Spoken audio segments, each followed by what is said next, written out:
Scrapping these metal giants is an intense process.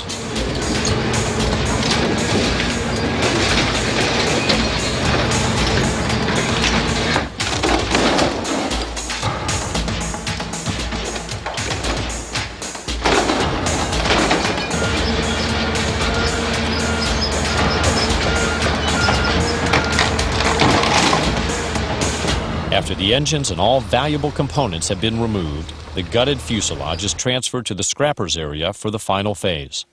From this point on, the airplane's existence is determined entirely by the scrapper's schedule. Cutting up an airplane is a hazardous job and safety is of the utmost importance. To avoid igniting any liquid flammables that may have settled in the fuel tanks or hydraulic lines, welding torches are rarely used in disassembly. Keeping a good distance from the plane increases safety. That's why scrappers do most of their work with heavy equipment. An excavator is a typical piece of equipment used to chop up airplanes. More commonly found on construction sites, they are the perfect tool for the scrappers. This excavator has a grappler on the end of its working arm, resembling a T-Rex. Its claw is used to rip and tear at an airplane and transport the pieces to a nearby dumpster.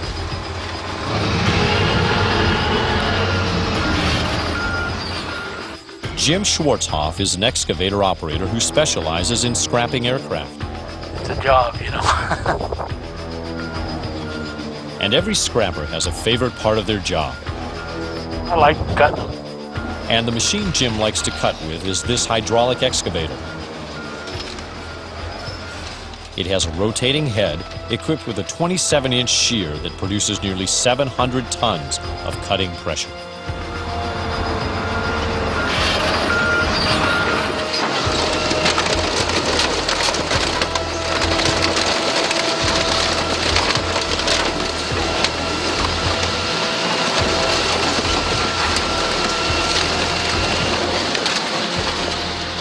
Strong enough to bite through a 17-inch steel I-beam, this monster machine can bully around any size airplane.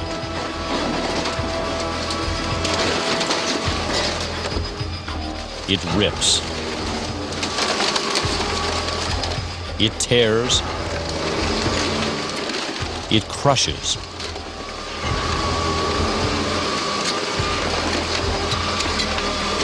And it transports.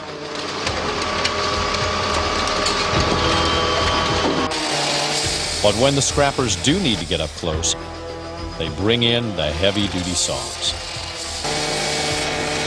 Discovering the best equipment for scrapping has been a process of trial and error. Oh, yeah, you get better each time.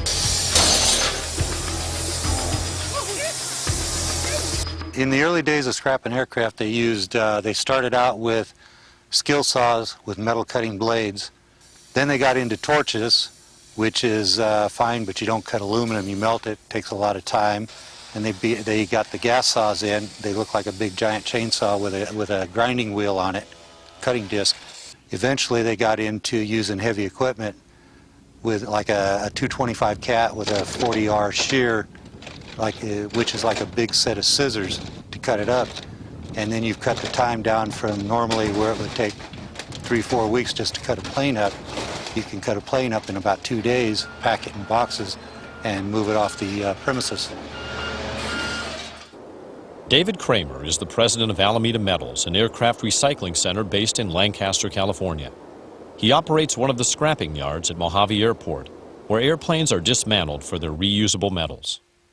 We generally start with the interior, and we try to remove all the non-recyclable materials, such as the plastic walls and ceilings and luggage bins, carpet, the seats, anything that is non-metallic will be removed generally. So what do you got going on there? Okay, I'm going on the left side of the plane. I'm dropping the PSUs, getting ready for shipment. And PSUs are what now? Passenger service modules that supplies oxygen. They're canisters that gives you the air to breathe in emergency. Then we work our way to the outside of the airplane.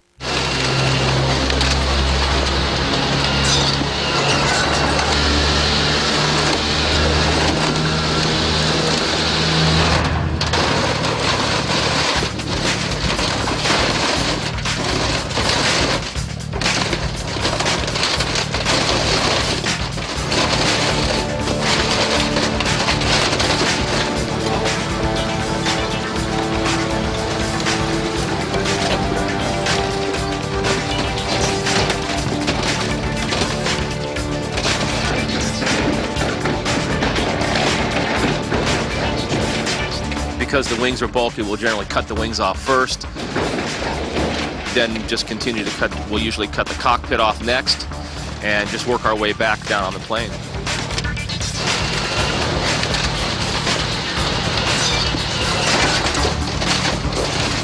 I think it's great out here watching them crush these things up. We watched them take the nose off. It took about 8 minutes for them to get the nose off of that jet over there. Pretty good, pretty impressive.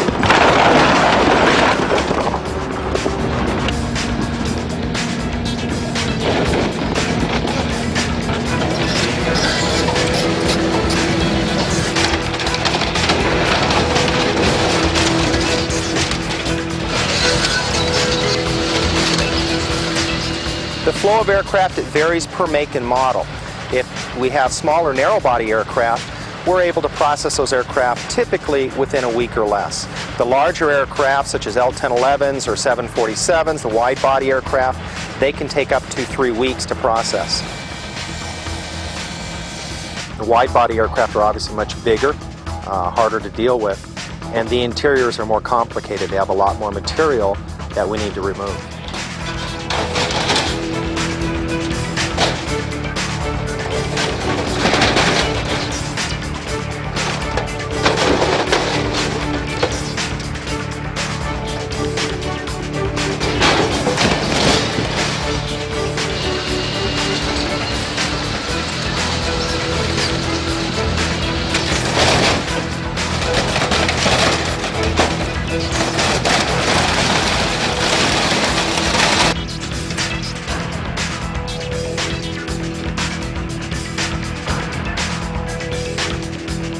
Each aircraft depends upon its configuration and how we receive it. The configuration of the aircraft depends upon the prior owner. If the aircraft was used in a cargo configuration, the aircraft arrives to us in a very clean state. That is, there's no interior inside of it. If, however, the aircraft was used in passenger service, then there are seats, there are carpets, there are walls to be taken out, and that can be very time-consuming. This is the harsh reality of aircraft scrapping. But now and again, on its way to the scrapper's yard, an airplane may be diverted temporarily to perform one more role.